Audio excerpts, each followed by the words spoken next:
Hey there, welcome to the 412 Canada podcast. Thanks for joining us. My name is Kim Hutchins, and at 412, we're equipping the church for greater influence through serving. 412 is a ministry of Faith Baptist Church in Huntsville, Ontario. We are so excited to be able to continue to equip you through our podcast and YouTube. And today, I'm excited to bring you Roula Karkafi. Roula is the wife of Bechara, and we had him on our podcast just a little bit ago. Well, she takes care of the Humanitarian ministry in Lebanon and supports Bechara here in Canada. In this episode, we are going to chat about the humanitarian ministry as well as prison ministry in Lebanon and the MENA area. Welcome, Roula. Well, thanks, Roula. Thank you so much for joining us. I'm excited that you're able to come here and we can chat a little bit about who you are and all that you do. Thank you for having me, Kim. Mm-hmm. Okay, for those who don't know you, can you tell us a little bit about who you are and where you grew up? Okay, thank you so much for this opportunity to share about our family, myself, my husband, and the ministry we are serving in. My name is Roula Karkafi. I serve with my husband, Bechara Karkafi, in Middle East and North Africa, and in Canada as well. So I'm originally from Lebanon, Beirut, Lebanon. I grew up in a Catholic church. That's okay. Yes. No. You will keep cut it. going. No. I grew up in a Catholic family, and my mother and my father raised me in a church ambience, and I have 3 siblings. And we moved to Canada in 2009. Oh, okay. I didn't realize that. Yeah. Okay. And then in 2015, we got our citizenship. We went back to the field in Lebanon in 2017 and moved back this year, 2021, to serve the Lord in Canada. Okay. And so how did you come to know Christ? Living in Lebanon in a Maronite ambience is something very normal in the area where I live. But I have my aunt who is a believer, and we were living next door. So I've been attending Sunday school at their home church since I was very young. Okay. So at the age of 12, I had this conflict between we are both Christian, Catholic are Christian, and evangelical are Christian. Who is the good side? So I had this conflict, and at the end, the Lord helped me to understand, to obey Him, obey His word, to walk in His faith with my aunt. She had a big influence on my life. And since then, I committed my life to Christ and started to serve Him in the Sunday school and the youth ministry. Okay. And after I got married with my husband in church planting in Middle East and North Africa, and now in Canada. Yeah. So let's talk about that now. How are you serving Him now? Yes, as a family, Bechara and myself, we are serving Him in 4 components, in 4 ministry circles. First one is the humanitarian ministry, which I'll talk more about it later on. We have the leadership and training ministry, where our aim is to equip leaders and train them to serve better and to help in the expansion of the kingdom of Jesus Christ. The third ministry will be church planting and discipleship making movement in the region of Middle East, North Africa, and in Canada as well. And the fourth ministry, which is on the way to be fulfilled, is the Mission Academy, where our aim is to, by God's grace, to equip national missionaries in Middle East and to send them in this region to serve him as missionaries. Okay. And let's talk a little bit about the humanitarian side where you're serving, right? If you can tell me a little bit about that. And in that, you have a prison ministry, right? Yeah. So my focus with this ministry is in the humanitarian projects that we're doing. So we have three main projects under this humanitarian ministry. I start with the prison ministry. Yeah. Yes, so I started as a chaplain visiting inmates in the jails in Lebanon in 2005. And then in 2015, the Lord blessed me to be the area director for this ministry. So leading this ministry in Pakistan, in Sudan, in Egypt, and Lebanon. And now we are exploring the field in Turkey. So we have a chaplaincy in these countries, leading 4 national directors, and strategically trying to expand this ministry to reach out more to the inmates and their families. Okay. How did you get involved in that, if you don't mind me asking? That's so interesting. Yeah, like in Lebanon, the ministry is based in the States. So with the Bechara, we were appointed as chaplains by someone who came from the States, and we were introduced by a person that we know in Lebanon. So they met us, interviewed us, and we were appointed then. And it was a very exciting ministry because it was a new field, and going into prisons in Lebanon is something important, and especially serving inmates from different backgrounds, sharing the gospel with them freely. And that's very rare. Lebanon is known for the freedom of sharing the word of God, and that was awesome for us.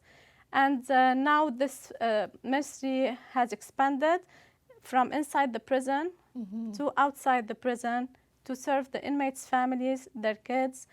We have recently implemented the trauma healing program, where we are doing sessions of trauma healing with families of the inmates, because majority of them are traumatized because of many reasons. And the Lord is blessing, and we're seeing fruits from this ministry. Wow. Yeah. Okay, so even on top of that, then you have a school, right? The Life Center. Yes. And can you tell us a little bit about that? And the name properly, because I know I wouldn't pronounce it right.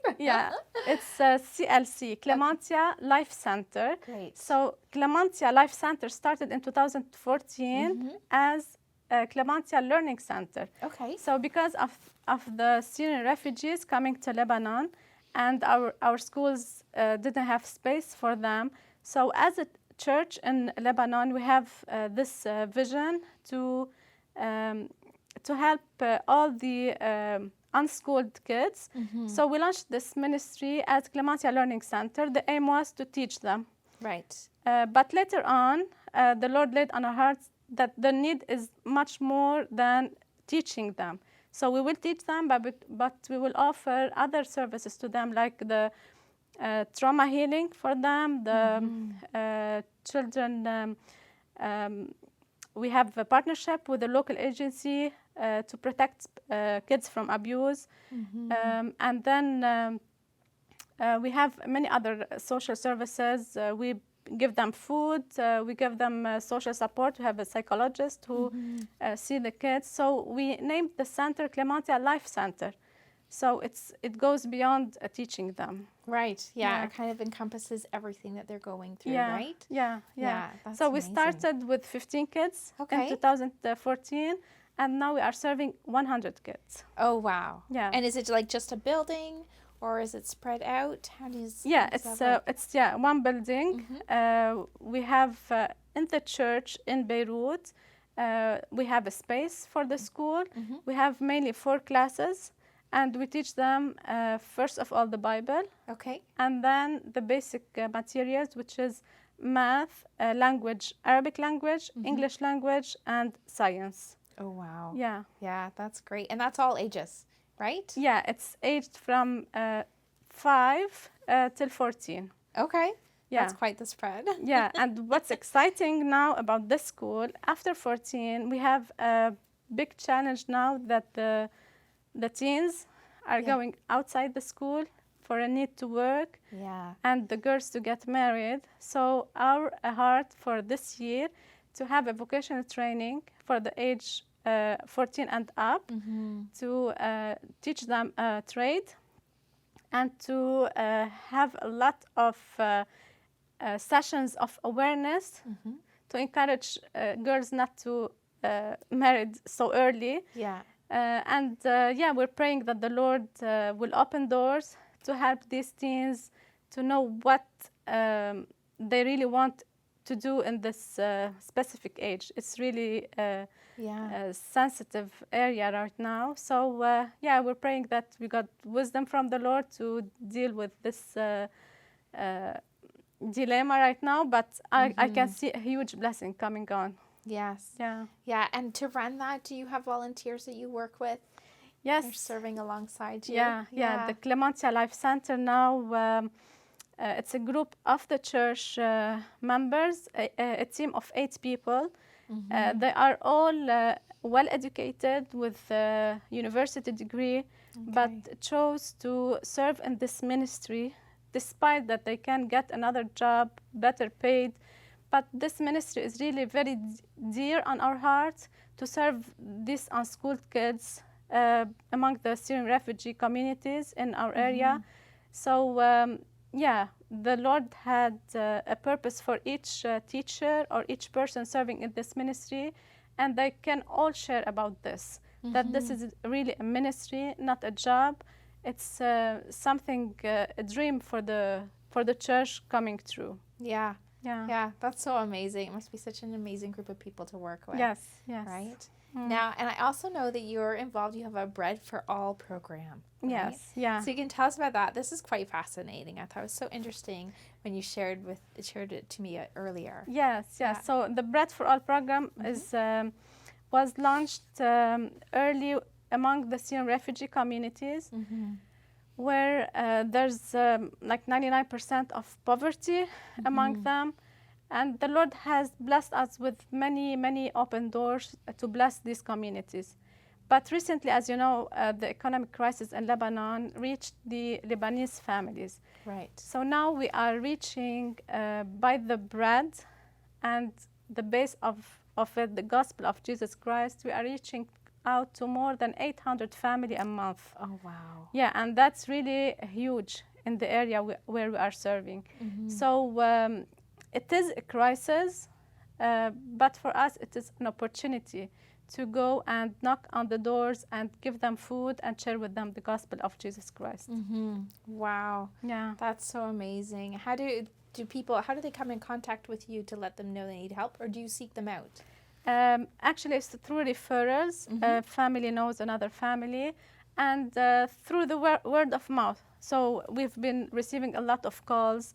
And just to mention this, that the majority of these families are from Maronite Catholic background. So this specific population or ethnic group was really hard to reach out in Lebanon. So you can reach out any other person, but not the Catholic Maronite, which I'm from the Catholic Maronite. So really the Lord has shaken our country, Lebanon, and opened the doors for these people to feel the need and to come and seek our church and our ministry, and the Lord is blessing us a lot. Wow, that is so amazing. And then now you're here in Canada for a little bit. So for your family, what are you guys doing right now? I think like just supporting, and what else is going on? So as a family, part of the family of Fellowship International, we are in Canada for 1 year. So here now we are focusing on supporting the planted churches, so among Arab and unreached people. My role with my husband in this ministry is to follow up on the planted churches and work more on planting new churches during this year.